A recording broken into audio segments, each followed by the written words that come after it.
Creating a habitat for your leopard gecko is brought to you in part by Zilla, where reptiles rule. Well, we have a leopard gecko in need of a home here, so let's get started in setting up his enclosure.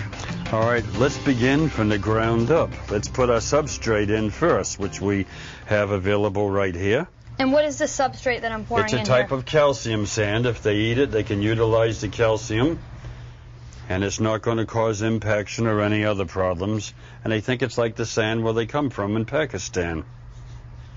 Okay. Dad, this is an interesting enclosure. How did you come about choosing this choice? Well, it's the perfect size. It has a good background, which makes them feel a little more happy, and it has a screen top. The last thing you want to do is have a top that closes in the moisture. They come from a dry area, and moisture will only cause problems. It's true, we do give them a water dish, but we've got to have that screen top so a lot of that humidity evaporates. And I noticed here we have the doors that swing in and out for easy access from the front. Yes. What else would we need to do to get this enclosure going?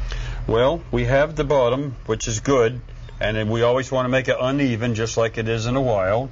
And probably the next thing we'll do is add a water dish, and we'll put it in a corner. And we always try to keep the water dish opposite whatever we're going to use for heat. That's a good place for that because they like to come to the brighter area usually. All right. So what do we have next here? The next thing, I think that this hiding place, it's perfect even for an adult. But the young ones can climb on it, and it feels like where they would be in Pakistan. Not only that, but they can rub against it and shed their skin. Where would we place this in the enclosure? Probably towards the rear on one end.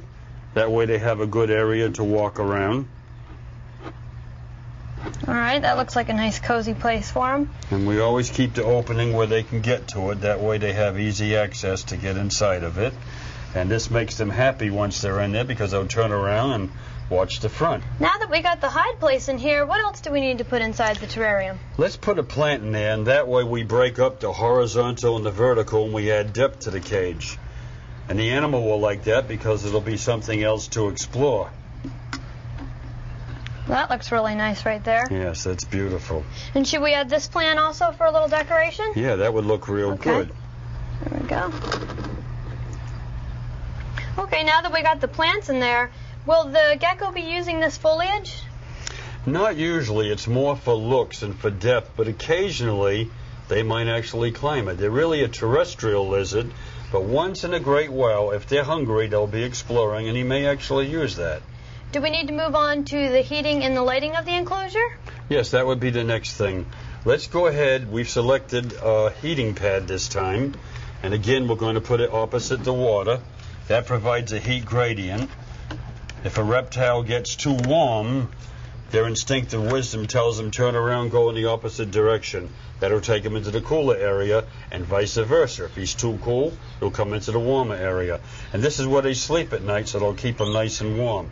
Now, because of the area they come from, they can take cool nights, but we don't want it to get too cool.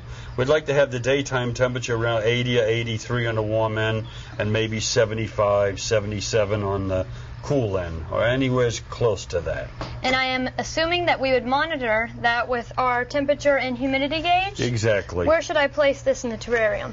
Well, how about right next to the cave, and then later we can put it near the water, and we can experiment with it and find out exactly what the gradient is or the difference, and also what the temperatures are at the hot end and the cold end.